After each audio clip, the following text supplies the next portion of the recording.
and welcome muli sa another episode ng Aling Oday's Kitchen. Gagawa tayo ngayon ng shrimp and salted egg empanada. And here are the following ingredients.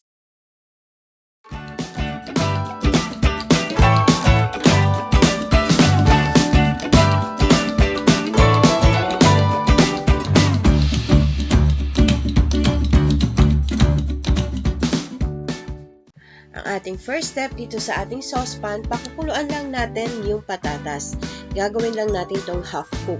Pagka half cook na, i-drain lang natin yung tubig at isi-set aside natin yung naluto nating patatas. Next step, maglagay lang tayo ng konting oil dito sa ating pan. At ilalagay ko na rin yung butter para matunaw.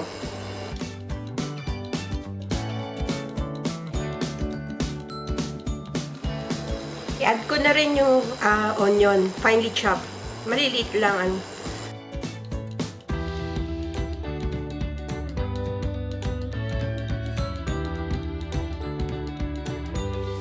Add ko na rin yung garlic. And continue lang natin yung paggisa hanggang sa lumambot yung ating onion. And kung gagamit kayo ng fresh na hipon, pwede na nating ilagay yung fresh na hipon. Since yung hipon ko ay luto na, hindi ko muna ilalagay.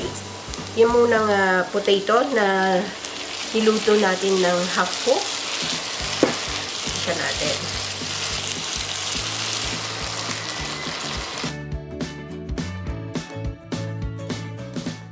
Luto na yung ating patatas.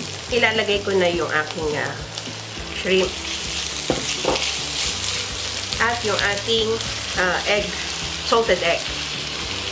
Pwede naman kayong, kung gusto nyo, yun lang egg yolks ang gagamitin nyo. Pero mas maraming itlog na maalat ang gagamitin nyo. Mga 6 na piraso.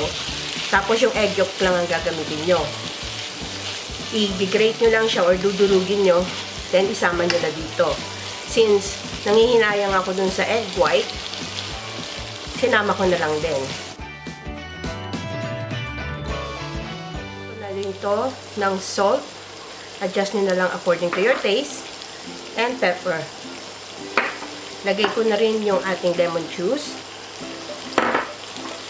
At yung lemon zest. Haluin natin. Isa na pa natin to for another 2 minutes. Natuyuan na siya. Pwede na ito. Isalin ko lang to sa bowl and we will cool this down completely. Then maggagawa na tayo ng ating dough. Para naman sa ating dough, dito sa ating bowl, pinagsama ko na yung ating all-purpose flour and salt. And we'll mix it.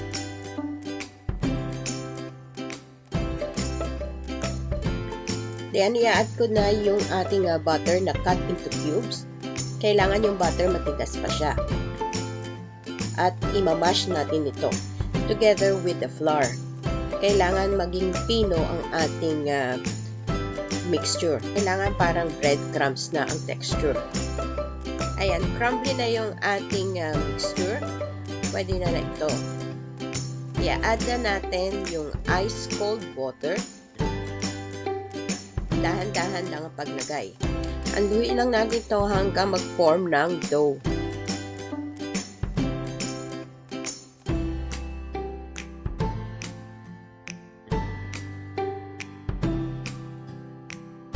Kapag dry ang inyong dough, pwede kayong mag-add ng ice cold water 1 tablespoon at a time. I added another tablespoon kasi medyo dry pa yung dough. Continue lang natin ang paghalo. Medyo dry pa, mag-add pa ako ng last tablespoon. So, a total of 3 tablespoon ang dinagdag ko. Then, continue lang natin ito hanggang this one is ready. Bibilugin lang natin to at habang hindi pa malamig yung ating filling, ilagay muna natin to sa fridge to settle. Once na malamig na yung ating filling, mag-dust lang tayo ng flour dito sa ating clean worktop.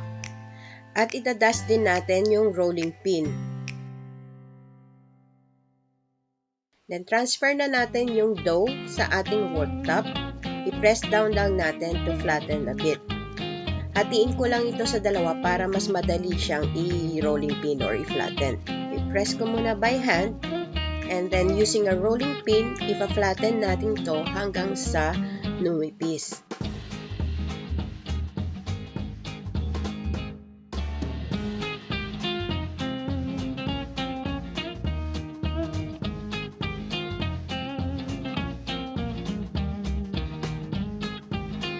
Flatten natin about 1 mm.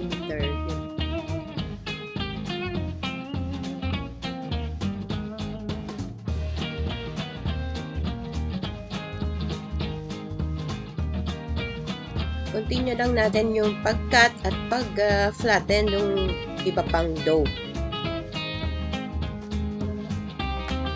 Pag-assemble, kuha lang tayo ng 1 piece of dough. Ipa-flatten ko lang uli ng konti pa.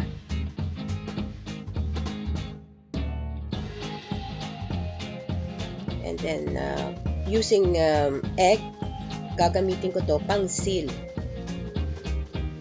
Then, mag-scoop lang tayo ng filling, ilagay natin sa middle.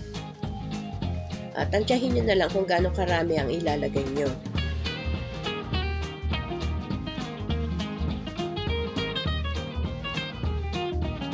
Then, i-fold natin hanggang mag-meet yung dulo at i-press down natin para mag-seal.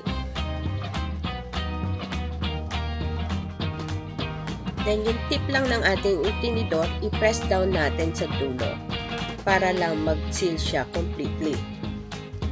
Parang design na rin. And transfer lang natin sa isang plate and continue natin yung the rest ng ating empanada. Dito sa ating pan, nag-preheat na ako ng oil for deep frying. Pag mainit na yung ating oil, i-fry na natin itong empanada. Mahinang apoy lang para hindi masunog. Continue lang natin na pagprito hanggang maging golden brown for about 2 minutes on each side. Pag brown na yung other side, i-turn over naman natin para maluto naman yung kabilang side.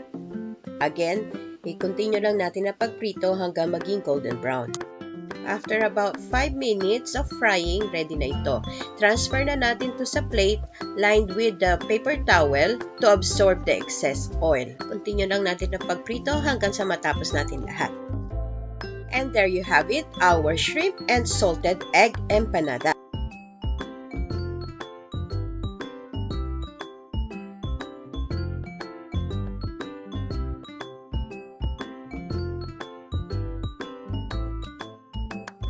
Please follow me on my Facebook page, Twitter, and Instagram.